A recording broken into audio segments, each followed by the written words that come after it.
They say the road to hell is paved with good intentions, and few examples of this are as potently ironic as DOOMBLADE. Conceptually, everything here is sound. You play as Gloom Girl, a darkly silhouetted creature looking like the unfortunate offspring of an elf and an octopus.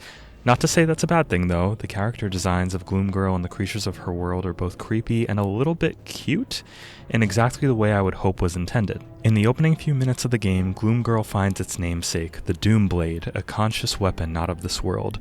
Every inch of the DOOMBLADE burns with hatred and bloodlust, and before long you're off to satiate its needs by defeating the game's menacing dreadlords as you explore its sprawling Metroidvania-style world. I didn't really jive with the game's story as I mostly had no clue what was going on, but they put in a solid attempt and the bits of lore scattered around are there for those eager to piece it together. The core conceit separating DOOMBLADE from its Metroidvania brethren is traversal. The left trigger lets you jump and eventually dash in midair, but the right trigger, in coordination with the right analog stick, sends the DOOMBLADE flying across the screen with reckless abandon to kill whatever it locks onto. As a win for accessibility that can't always be counted on these days, the buttons are completely remappable in the settings menu as well. In DOOMBLADE, you'll be spending less time than you think on the ground, instead performing wild flurries of attacks in midair from one side of the screen to the other and disintegrating enemies into piles of bones in the process. The movement heavily reminded me of the game's Scourgebringer, albeit more chaotic and a lot messier. You spend the bulk of your time in DOOMBLADE exploring a variety of visually diverse biomes with unique enemies to fight, upgrade requirements to traverse the landscape, and of course the occasional boss fight. This is par for the course in any Metroidvania, but while traversing around the world using the DOOMBLADE can be very fun at times, a variety of baffling control and design issues stop that fun in its tracks anytime there is so much of a whiff of combat. Before getting into that, I'll mention the first issue with DOOMBLADE that popped up is probably my biggest pet peeve in all of video gaming, which is the utter absence of anything resembling guidance on what to do or where to go next. While the game gives you a map that's slowly uncovered as you explore its areas, none of its objectives come with so much as a quest marker, leaving you to aimlessly wander all over the place until you figure out an area your new power can get you to. While exploration is a crucial tenet of Metroidvanias, DOOMBLADE seems to take this to heart a bit too aggressively. It's fun to explore the nooks and crannies of its biomes, but even in the first few hours, I had visited some of its areas over a dozen times, a level of backtracking I personally haven't seen anywhere else in the genre, and truly a consequence of its total lack of guidance. Compounding this issue is the fast travel system. It's actually pretty clever. Parts of the map send you to the Void, a separate dimension that allows you to hitch a ride on a squid-like monster to any other Void portal, essentially traversing to a different biome in a matter of seconds. But these Void portals are placed in such a stingy manner that it often takes 5 to 10 minutes of backtracking just to get to one. Arguably the biggest issue, however, is that DOOMBLADE, in its current state, truly has some of the most frustrating combat I have ever had to suffer through. Fighting works more or less the same way traversal does. Jump and dash around while using your DOOMBLADE to attack locked-on enemies, but simply put, it doesn't work. Navigating Gloom Girl can feel like steering a flying tank at 100 miles per hour.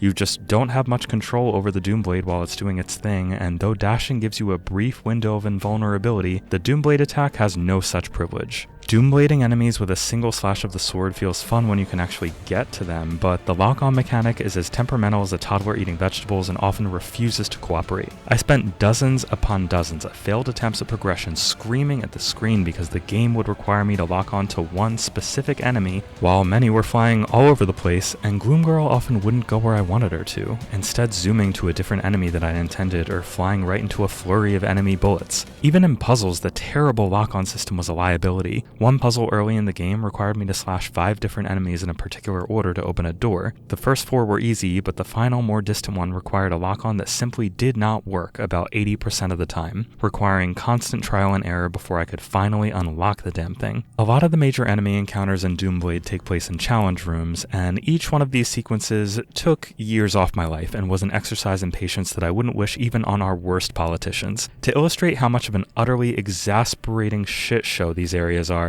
let me describe and show you one room that exists only about an hour or so into the game. When you enter this room, the middle of the screen houses a platform around which cycles 2 machines that your DOOMBLADE can dash to in order to maintain some airtime, which is mandatory because the floor of the room pulses with electricity and the only part truly safe is that one platform. Suddenly, enemy machines covering the front of their bodies with a shield are all over the room. The only way to get around the shield and attack is to use the machines circling your platform for traversal to fling and dash yourself around the shield till you can exterminate each enemy one at a time. I must have tried the sequence at least 50 times, because it is so easy to die accidentally here. Your lock-on is practically guaranteed to fail or lock onto the wrong thing at least once, and even when it doesn't, sometimes the thing you lock onto will still have you falling into the electricity and losing health. These difficulty spikes, which occur early and often, demand a level of flair for control the game is simply unwilling to live up to. The fact that you can only dash in midair and only once before landing compounds these troubles, and even the attack button can feel unresponsive at times,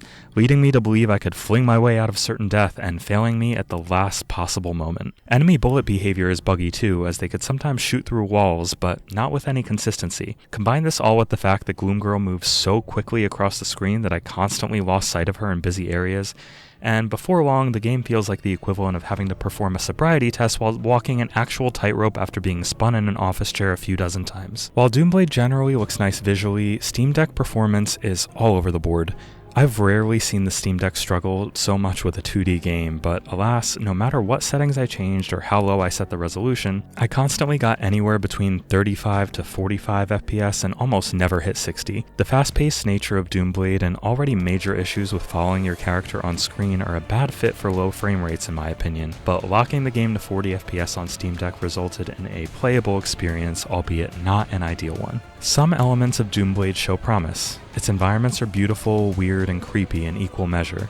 The soundtrack is serviceable and sometimes even pretty good. Traversing the environment can be really fun when it works well, and the upgrades you get are sometimes pretty interesting. But frankly, nearly everything else is a waste of your time and energy. The abysmal combat, lack of any guidance, broken lock-on system, iffy controls, and generally poor design make much of this game an absolute chore to play. With some patches and serious polish down the line, this could be a worthwhile Metroidvania for fans of the genre, but there is a lot of work required for it to get to that point, and the genre has so many great games, I just don't know why you'd bother. Give DOOMBLADE a hard pass.